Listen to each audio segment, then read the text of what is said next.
walk me through the 120 days of Amorim, Josh. Well, it has been a really tough period for Manchester United fans because when Eric Ten Hag left the club and Ruben Amorim was touted to be the next manager for Manchester United, especially after winning that game against Man City in the Champions League. We did think that actually this was Holy Grail. It was the guy who was going to change Correct. our season really quickly, but since he came in, there have been so many things that he found at the club to be not as bad as he expected. Ruben Amorim, you can say in his first 20 games as a manager of Manchester United, was only bettered by Alex Ferguson because he had a winning ratio of as low as 20%. I mean, it was really difficult for him. There were attacking issues. We couldn't find a rhythm. We couldn't score goals. We couldn't move. We couldn't get points on the board. I mean, we were really, really poor. But you could understand that so many things were happening at Manchester United. The new manager Correct. came with a style of football, and he was ready to stick to his style of football. And he quickly addressed the fans, and he actually told us that we should expect to suffer for better times in the future. And I think right now we are on our way to better times because in the recent past we have actually been consistent in our performance. Even when we have drawn, we have looked like the better team. The things the players are doing on the pitch, you can see some patterns of play and how he intends to attack, how he intends to defend. We win the ball back quickly. We are close to each other.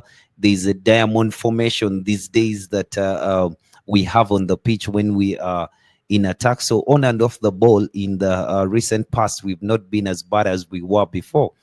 But you would understand that it was always going to take some time getting used to because the players would never have gotten the 3-4-3. And then there's the outside pressure of it is Manchester United, it is this big, he has never been in such an environment. At a certain point he said he has done more interviews in the period he has been at Manchester United than his whole managerial career. Correct. Yeah, so at least we are doing well. He has in his first transfer window in January, we saw that he signed a player. He signed a profile of a player that he wants to be his wing back, and you can see from Patrick Dogu that this is actually a player who has been brought in to compete in the Premier League. He understood the athleticism in the league. He understood so many aspects that are required of a player in the league because he has had players like say Anthony who have the technical ability, but they don't have the physicality to actually compete at that level. Well, not to forget, Josh, he inherited a very average squad. You know, players like John Evans, a lot of players, Maguire, as much as, you know, right now we see Maguire is doing so well, which is true compared to how he was under the previous managers. But that is because we do not have the exact players to play. But if you brought in the, you know, better players, I don't think Maguire would still be starting, because before he got injured, he had played in he had started 9 games, Josh, consistently. 8 or 9? 9 games. Yeah, 8. I think there were 9 games consistently before he got injured. But I'm also looking at the Premier League, Josh. 18 games, 6 wins, 4 draws, 8 losses, 5 goals. Goals for 25 against 28, Josh. You know, so in other words, it's still not yet good. And if I'm to put it, Josh, overall he has tried.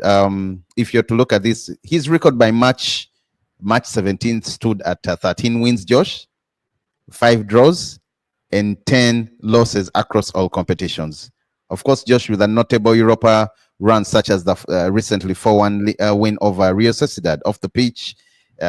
He's also good. He's done bold decisions like dropping Marcus Rashford. You remember that indiscipline issue, Josh? Garnacho, Rashford, Garnacho, yeah. Rashford, and but despite this, United still are still rather are still rotating and lingering around the 14th position, Josh. So now, does this show that his project needs more time? Does this does this mean that he has to be backed more in the summer when the when the season ends and the transfers have started? Because it's a bit Yeah, confusing, Josh. I know he's just had I think he hasn't lost in the last 6 games. yeah, but I think it is Last quite. six, no, sorry, last all 7 games he has lost only 1 game. I think You it's know, quite so obvious. I mm, think it's quite obvious from the perspective of the board that they mm, are going to back the manager and help him work his way up to a point that he does things the right way. The mm, concern that I always had was whether the board would be comfortable with a manager who has a different style of football running the club for a period of time, because then mm, if he mm, leaves having ingrained a certain style of football, whichever other manager you're going to get then might get problems, and that the team might go back to where it was. So are mm, you going to be comfortable and you accept that this is the manager that you have? He's the right man for the job. You just have mm. to give him the right tools and he does the job. And Sir Jim Ratcliffe in his interview, I mean, he kind of suggested that they do agree that he's the right guy for the job. They do Correct. agree that they will back him, and he gets the same vibes from them, even off camera, that they will back him 100%. And for me, that is very important for a football manager, especially at Manchester United, where Ed Woodward was quick to pull the plug, or he was too slow to pull the plug. In the case of Ole Gunnar Solskjaer, he It, took way too long. He wasted Ratcliffe three called him seasons of what? A bank merchant. a merchant banker. Yeah, Merchant he bank. took 3 months. He took 3 seasons. He wasted 3 seasons of Man United on Ole Gunnar Solskjaer. So yeah, that was that. But I think that Ruben Amorim is the man to guide Man United, because he's willing to work with younger players. And Man United, the situation that it is in, it does not have a lot of cash to buy players That is correct. from, yeah. And they have to buy the right players. So it is easier for us to accept that these are the players that are going to these are the players that are going to be for the future of Manchester United. So you start to buy Aiden Heaven, you start to buy Patrick Dogu, you start to buy Seko Kone, you start to buy players like that who are for the future, though they are ready to play. And Amorim should be able to ingrain them in the first team.